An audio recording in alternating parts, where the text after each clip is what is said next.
नमस्कार दोस्तों, आपके अपने YouTube चैनल जीके फास्ट में आपका स्वागत है। दोस्तों, आज हम राज्य सरकार के बारे में बात करेंगे। आज हमारा टॉपिक है राज्य सरकार।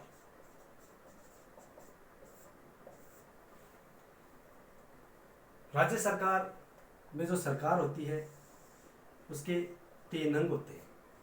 कितने अंग होते हैं? 3 अंग होते हैं। व्यवस्थापिका, दूसरा है कार्यपालिका और तीसरा है न्यायपालिका। व्यवस्थापिका का जो काम है वो कानून बनाने का। ये क्या करती है? कानून बनाने का काम करती है। और जो कानून व्यवस्थापिका के द्वारा बनाए गए हैं उन कानूनों को लागू करने का काम कौन करती है? कार्यपालिका करती है। यानी इन कानूनों पर कार्य कौन करती है? कार्यपालिका करती है। और इन कानूनों की जो व्याख्या है, व्याख्या, समीक्षा, ये सब कौन करती है?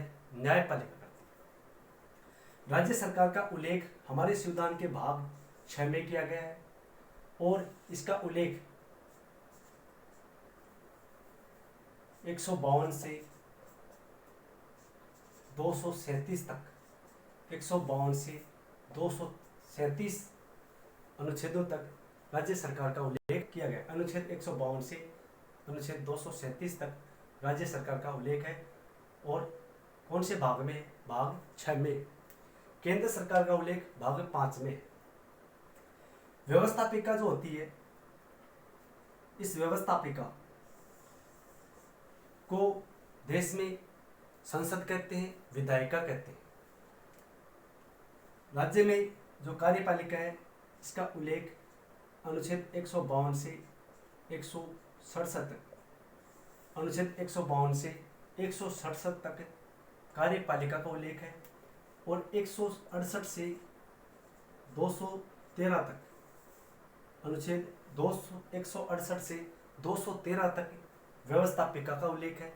अनुच्छेद 214 से 237 तक न्यायपालिका का उल्लेख है। यानी हाईकोर्ट का उल्लेख 214 से 237 तक किया गया। जो विधानमंडल है इसका उल्लेख अनुच्छेद 168 से 213 तक किया गया है। और कौन से भाग में किया गया है? भाग 6 में किया गया। अब हम एक एक को विस्तार से देखते हैं। सबसे पहले हम लेते हैं व्यवस्थापिका।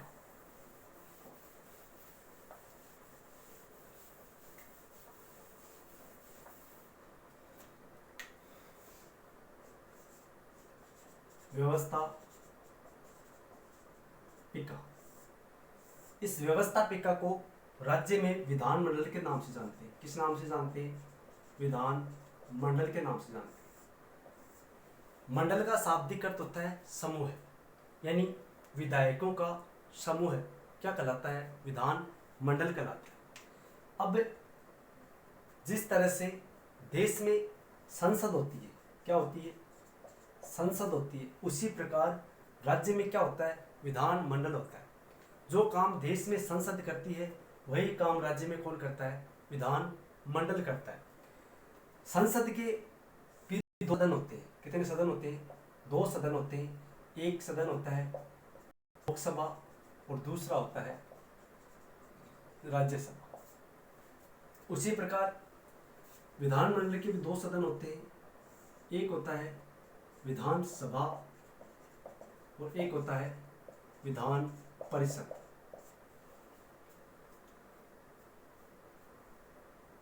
जैसे लोकसभा को हम अस्थायी सदन कहते हैं, इसे हम प्रथम सदन कहते हैं। उसी प्रकार विधानसभा को भी हम क्या कहते हैं? अस्थायी सदन, प्रथम सदन। उसी जैसे लोकसभा को निम्न सदन कहते हैं, उसी प्रकार विधान जो सभा होती है इसको भी निम्न सदन कहते हैं। राज्यसभा को हम स्थायी सदन कहते हैं, इसे द्वितीय सदन कहते हैं और इसे उच्च सदन कहते हैं। जिस तरह राज्यसभा के जो नाम है वही राज्य में किसके? विधान परिषद के। तो विधान परिषद को क्या कहते हैं? स्थायी सदन, द्वितीय सदन और उच्च सदन। स्थायी सदन, द्वितीय सदन और उच्च सदन, इसको कहते हैं अस्थायी सदन, प्रथम सदन और निम्न सदन। ये लोगों का सदन है।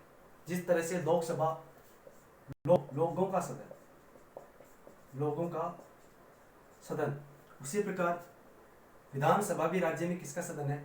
लोगों का सदन है। लोकसभा को युवाओं का सदन कहते हैं, तो उसी प्रकार विधानसभा को भी क्या कहते हैं? युवाओं का सदन कहते हैं। राज्यसभा को बुजुर्गों का सदन कहा जाता है। किसका सदन? बुजुर्गों का सदन। तो इधर राज्य में विधान परिषद को क्या कहा जाता है? बुजुर्गों का सदन। यह तो बात हुई इनके नाम उपनामों की। अब हम देखेंगे इनका उल्लेख कहाँ पर है, किस अनुच्छेद में इसका उल्लेख किया गया है। जैसे संसद का उल्लेख भारतीय संविधान के भाग 5 और अनुच्छेद 79 में संसद का उल्लेख, उसी प्रकार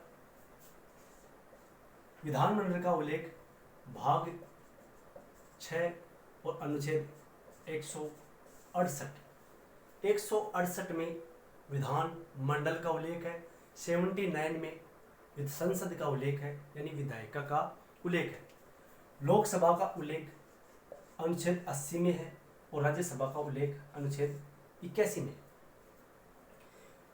इसी प्रकार राज्य में जो विधान परिषद होती है इसका उल्लेख अनुच्छेद 169 में है, जबकि लोक विधानसभा होती है इसका उल्लेख संविधान के अनुच्छेद 170 में विधानसभा का उल्लेख किया गया है और संविधान के अनुच्छेद 169 में विधान परिषद का उल्लेख किया गया। अब वर्तमान में भारत में कितने हैं? क्योंकि 31 अक्टूबर 2019 को जो जम्मू कश्मीर है उसको राज्य से हटाकर यूटी बना दिया गया, केंद्र शासित प्रदेश बना दिया गया। क्योंकि जम्मू कश्मीर में पहले विधान परिषद थी, अब वहाँ पर 31 अक्टूबर 2019 के बाद विधान परिषद नहीं है। तो भारत में वर्तमान में कितने राज्यों में विधान परिषद है? 6 राज्यों में विधान परिषद है। 6 राज्य कौन कौन से हैं? अलग अलग अपनी ट्रिक बना रखी है। उम्मा, बक्कट, उत्तर प्रदेश, यूपी, महाराष्ट्र,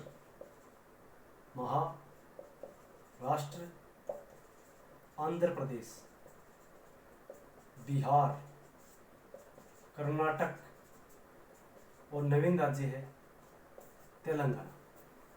तो उत्तर प्रदेश, महाराष्ट्र, आंध्र प्रदेश, बिहार, कर्नाटक और तेलंगाना, इन जो 6 राज्य हैं इनमें वर्तमान में विधान परिषद है। इसे समय समय अनुसार राज्यों के द्वारा समाप्त भी किया जाता है। विधान परिषद को समाप्त किया जा सकता है लेकिन राज्यसभा को समाप्त नहीं किया जा सकता। जैसे 1969 में पंजाब और पश्चिमी बंगाल इन दोनों राज्यों ने विधान परिषद को समाप्त कर दिया। 1985 में आंध्र प्रदेश के द्वारा विधान परिषद समाप्त कर दी गई और 2007 में दोबारा शुरू की गई। अब वर्तमान में 2020 में आंध्र प्रदेश के जो मुख्यमंत्री हैं उनके द्वारा एक विधेयक भेजा गया है, यानी विधानसभा से कुल सदस्यों के बहुमत का 2/3 साधारण जो विशेष बहुमत होता है उसके आधार पर एक विधेयक कहाँ भेजा गया? संसद भेजा गया।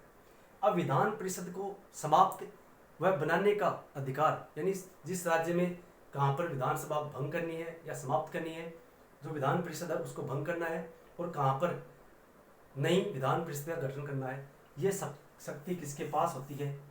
संसद के पास होती है। संसद में विधेयक जाता है और विधेयक जाने के बाद जो संसद में उपस्थित और बहुमत करने वालों का 2/3 बहुमत से जो विशेष बहुमत है उसके आधार पर जो विधेयक पारित होता है उसके आधार पर ही राज्य में विधान परिषद का गठन किया जाता है।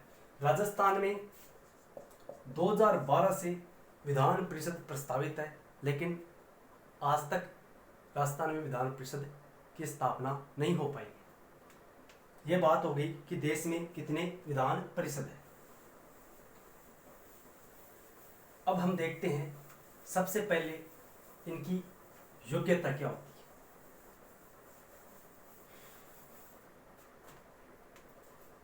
जैसे लोकसभा में कॉमन योग्यता, जैसे भारत का नागरिक हो, पागल दिवालिया नहीं हो, लाभ के पद पर कार्यरत न हो। लेकिन जो सबसे महत्वपूर्ण योग्यता होती है वो होती है इनकी आयु। क्या होती है? आयु। लोकसभा का सदस्य बनने के लिए न्यूनतम आयु कितनी होनी चाहिए? 25 वर्ष होनी चाहिए। और राज्यसभा का सदस्य बनने के लिए न्यूनतम आयु कितनी होनी चाहिए? 30 वर्ष होनी चाहिए। उसी प्रकार विधानसभा का सदस्य बनने के लिए न्यूनतम आयु कितनी होनी चाहिए? 25 होनी चाहिए। और विधान परिषद का सदस्य बनने के लिए न्यूनतम आयु कितनी होनी चाहिए? 30 होनी चाहिए। अब इनकी योग्यता होगी। अब योग्यता के बाद इसका गठन होगा कि विधान सभा कहाँ होगी, विधान परिषद कहाँ होगा। तो जैसे हमने लोकसभा में पढ़े हैं कि लोकसभा में जो अधिकतम सदस्य संख्या है वो 552 है और राज्यसभा में अधिकतम सदस्य संख्या 250। उसी प्रकार यहाँ पर अधिकतम नहीं, यहाँ पर न्यूनतम विधानसभा बनने के लिए न्यूनतम कितने सदस्यों की आवश्यकता होती है? तो न्यूनतम 60 सदस्यों की आवश्यकता होती है। विधान परिषद का गठन करने के लिए न्यूनतम कितने सदस्यों की आवश्यकता होती है? 40 सदस्यों की आवश्यकता होती है। अब कई ऐसे राज्य हैं जहाँ पर 60 से कम है लेकिन वहाँ पर विधानसभा है। जैसे एक राज्य है गोवा, पुडुचेरी, सिक्किम, मिजोरम। गोवा में 32, 40, 32, 40, 32, 30, 40 और 40। इन राज्यों में 60 से कम सदस्य संख्या है, फिर भी वहां पर क्या है? विधान सभा है। सर्वाधिक की बात करें तो सर्वाधिक यूपी की सीटें हैं 403। फिर महाराष्ट्र जो पश्चिम बंगाल है उसकी सीटें 294, महाराष्ट्र 288, राजस्थान 200। तो ये अधिकतम सदस्य संख्या अगर पूछ ले कि भारत में विधानसभा की सर्वाधिक सीटें कहाँ की है? यूपी की। सबसे कम सीटें किसकी है? गोवा की। और केंद्र शासित प्रदेश सबसे कम किसकी है? पुडुचेरी की। कितनी? 30। ये बात हो गई इनके न्यूनतम सदस्य संख्या की। अब विधानसभा में अधिकतम कितने सदस्य? अधिकतम इसमें 500 और न्यूनतम कितने? 60। यहाँ पर न्यूनतम कितने? 40। अधिकतम कितने? ये फिक्स नहीं। ये विधानसभा की जो कुल सीटें होती है इसका 1/3 सदस्य अधिकतम हो सकते हैं। जैसे अगर राजस्थान में विधान परिषद का गठन किया जाए तो यहाँ पर इसका 1/3 निकलेगा, लगभग 67 विधायक। कितने सदस्य होंगे अधिकतम विधान परिषद के? राजस्थान में 67। ये इनके अधिकतम सदस्यों की बात होगी। अब उसके बाद आती है इनकी बात चुनावों की।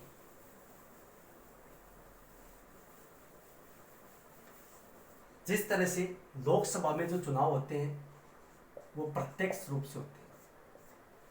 अग्रता ही विजेता, जिसको सबसे ज्यादा वोट मिलते हैं वो लोकसभा का सदस्य बन जाता है। लेकिन राज्यसभा में ऐसा सिस्टम नहीं।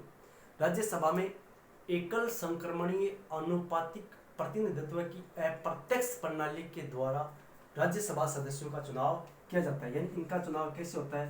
अप्रत्यक्ष रूप से होता है। लोकसभा सदस्यों का चुनाव प्रत्यक्ष रूप से, राज्यसभा सदस्यों का चुनाव अप्रत्यक्ष रूप से। उसी प्रकार विधानसभा के सदस्यों का चुनाव प्रत्यक्ष रूप से। यानी प्रत्यक्ष का मतलब जिन्हें हम चुनते हैं, हमारे द्वारा जो नेतागण चुने जाते हैं उन्हें हम प्रत्यक्ष कहते हैं, और जैसे हम चुनते हैं उनके द्वारा जो सदस्य चुने जाते हैं उन्हें अप्रत्यक्ष कहते हैं। यानी जिसमें जनता प्रत्यक्ष रूप से भाग नहीं लेती वो अप्रत्यक्ष चुनाव कहते हैं, और जिसमें जनता प्रत्यक्ष रूप से भाग लेती है वो प्रत्यक्ष चुनाव कहलाते हैं। अब इनके चुनाव हो गए। चुनावों के बाद आती है इनकी शपथ। अब देखो, जैसे संसद के 2 सदन हैं, संसद के 3 अंग होते हैं। कितने अंग होते हैं? 3 अंग होते हैं। तीसरा अंग क्या है? राष्ट्रपति। क्या होता है? राष्ट्रपति। उसी प्रकार राज्य में तीसरा अंग क्या होता है? राज्यपाल होता है। यानी अगर आपसे पूछ ले कि विधानमंडल के अंग कितने होते हैं तो 3 होते हैं। विधानमंडल के सदन कितने होते हैं तो 2 होते हैं। लोकसभा के सदन कितने होते हैं? 2 होते हैं। और अंग कितने होते हैं? 3 होते हैं। जिस तरह से लोकसभा के सदस्यों को शपथ दिलाने का कार्य राष्ट्रपति या राष्ट्रपति द्वारा नियुक्त कोई व्यक्ति, जिसे हम प्रोटेम स्पीकर कहते हैं, जो सदस्य होते हैं उनमें सबसे वृद्धतम व्यक्ति होता है, सबसे एज में बड़ा होता है, उसको प्रोटेम स्पीकर के लिए राष्ट्रपति नियुक्त करते हैं। और राष्ट्रपति के द्वारा जो नियुक्त व्यक्ति प्रोटेम स्पीकर है वो लोकसभा में लोकसभा अध्यक्ष, उपाध्यक्ष सदस्यों को क्या दिलाएगा? शपथ दिलाने का कार्य करता है। उसी प्रकार राज्यपाल के द्वारा किसकी नियुक्ति की जाती है? प्रोटेम स्पीकर की नियुक्ति की जाती है। प्रोटेम स्पीकर विधानसभा और विधान परिषद के सदस्यों को क्या दिलाएगा? शपथ दिलाएगा। यानी शपथ दिलाने का काम कौन करेगा? राज्यपाल या राज्यपाल द्वारा नियुक्त कोई व्यक्ति विधानमंडल के सदस्यों को क्या दिलाएगा? शपथ दिलाएगा। अब शपथ के बाद आता है इनका कार्यकाल। जिस तरह से लोकसभा का कार्यकाल 5 वर्ष होता है और राज्यसभा का कार्यकाल स्थायी सदन है, इसका कार्यकाल नहीं होता, ये कभी भंग होता ही नहीं। तो राज्यसभा सदस्यों का कार्यकाल कितना? 6 वर्ष। और लोकसभा सदस्यों का कार्यकाल कितना? 5 वर्ष। वैसे समय से पहले भी लोकसभा भंग हो सकती है। उसी प्रकार विधानसभा का कार्यकाल कितना होता है? 5 वर्ष। और विधान परिषद का कार्यकाल कितना होता है? 6 वर्ष। यानी विधान परिषद के सदस्यों का कार्यकाल कितना? 6 वर्ष। विधान परिषद कैसा सदन है? स्थायी सदन है, इसे समाप्त किया जा सकता है, लेकिन राज्यसभा को समाप्त नहीं किया जा सकता। अब जिस तरह से प्रति 2 वर्ष से, यानी प्रति 2 वर्ष से 1/3 सदस्य रिटायर्ड हो जाते हैं, सेवानिवृत्त हो जाते हैं, उसी प्रकार विधान परिषद में भी प्रत्येक 2 वर्ष से 1/3 सदस्य, यानी यही सदस्य रिटायर्ड हो जाते हैं और उनकी जगह नए आ जाते हैं। उसी प्रकार इस स्थायी सदन है, जबकि इसमें लोकसभा में और विधानसभा में ऐसा कोई सिस्टम नहीं। अब कार्यकाल के बाद आती है त्यागपत्र की बात। अब इधर कहेगा, राष्ट्रपति कहते हैं कि मैंने इनको शपथ दिला दी, अब इनके त्यागपत्र की बात है। तो लोकसभा में जो अध्यक्ष होता है, एक उपाध्यक्ष होता है। इधर राज्यसभा में एक सभापति होता है और एक उपसभापति होता है। उसी प्रकार विधानसभा में एक अध्यक्ष होगा जिसे विधानसभा अध्यक्ष कहते हैं, और एक इधर सभापति होगा। एक विधानसभा में एक अध्यक्ष, एक उपाध्यक्ष, इधर विधान परिषद में एक सभापति और एक उपसभापति, ये होते हैं। अब विधान, जैसे लोकसभा के जो सदस्य हैं वो अपना त्यागपत्र लोकसभा अध्यक्ष को देते हैं और लोकसभा अध्यक्ष अपना त्यागपत्र उपाध्यक्ष को देता है। उसी प्रकार विधानसभा के सदस्य अपना त्यागपत्र विधानसभा अध्यक्ष को देते हैं और विधानसभा अध्यक्ष अपना त्यागपत्र उपाध्यक्ष को देता है, उपाध्यक्ष अपना त्यागपत्र अध्यक्ष को देता है। राज्यसभा में जैसे राज्यसभा के सदस्य अपना त्यागपत्र सभापति को देते हैं। राज्यसभा का जो सभापति होता है वो भारत के उपराष्ट्रपति होते हैं, तो राज्यसभा के सदस्य अपना त्यागपत्र राष्ट्रपति को देते हैं और सभापति अपना त्यागपत्र किसको देगा? राष्ट्रपति को देगा। और उपसभापति अपना त्यागपत्र किसको देगा? सभापति। उसी प्रकार विधान परिषद में सभापति अपना त्याग पत्र उपसभापति को और उपसभापति अपना त्याग पत्र सभापति को देते हैं। अब इनके कार्य क्या है? जैसे लोकसभा अध्यक्ष का जो कार्य होता है, जैसे सदन में शांति व्यवस्था बनाए रखना, और सबसे मेन कार्य धन विधेयक, कोई विधेयक धन विधेयक है या नहीं, ये कौन निर्णय करता है? लोकसभा अध्यक्ष करता है। दल बदल संबंधी जो नियम है वो कौन बनाता है? लोकसभा अध्यक्ष करता है। निर्णायक मत का प्रयोग कौन करता है? लोकसभा अध्यक्ष करता है। उसी प्रकार विधानसभा में निर्णायक मत का प्रयोग कौन करेगा? विधानसभा अध्यक्ष करेगा। विधानसभा अध्यक्ष के द्वारा सदन में शांति व्यवस्था बनाई जाती है।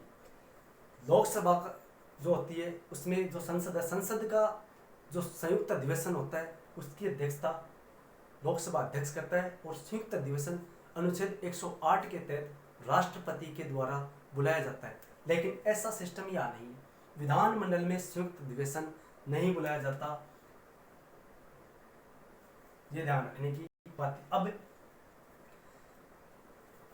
अब इनकी बात होगी।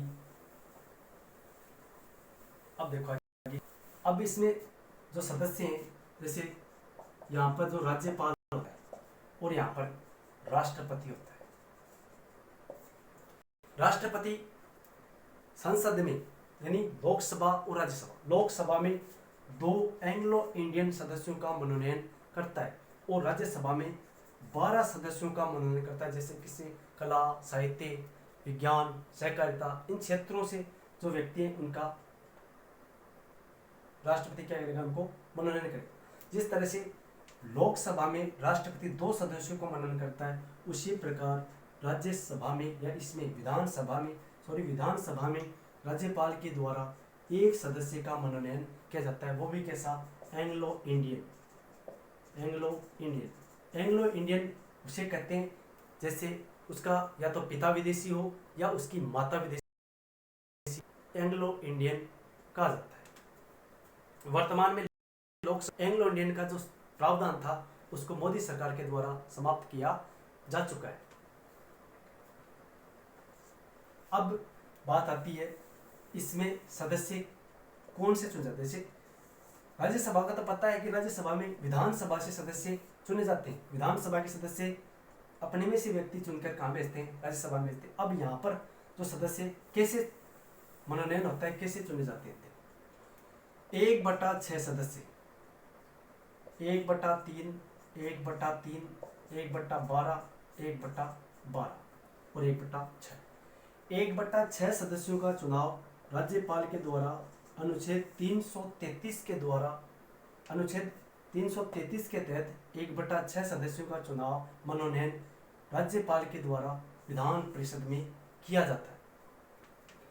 1/3 सदस्य कौन? ये 1/3 सदस्यों का मनोनयन चुनाव किसके द्वारा किया जाता है?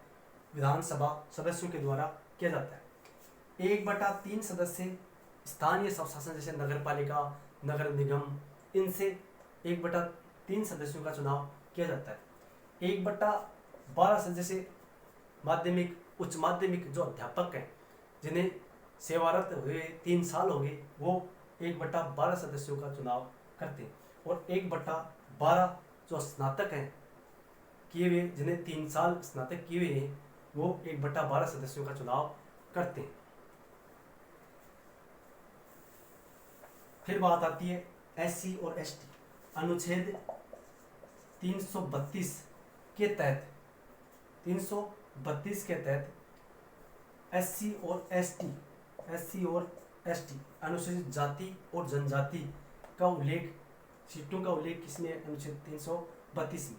अब ये सीटें 2030 तक SC कैसे, किस जनगणना के आधार पर? 1973 की जनगणना के आधार पर। राजस्थान जो विधानमंडल होता है, उस विधानमंडल में जो विधायक होते हैं इनका चुनावी खर्च 2,80,000 रुपये होता है। चुनावी खर्च कितना होता है? 2,80,000 रुपये। और इनका जो विधायक कोष होता है, विधायक कोष, वो 2 करोड़ होता है। 2 करोड़ वार्षिक होता है। एक विधायक 75,000 जनसंख्या, यानी एक विधायक के द्वारा 75,000 जनसंख्या का प्रतिनिधित्व किया जाता है। मुझे उम्मीद है कि आपको वीडियो पसंद आया है, तो शेयर करें अपने दोस्तों में। चैनल वीडियो को अच्छा लगा है तो इसे लाइक करें तथा चैनल में पहली बार विजिट करें तो चैनल को सब्सक्राइब करें। मिलते हैं अगली वीडियो में, तब तक के लिए जय हिंद जय भारत।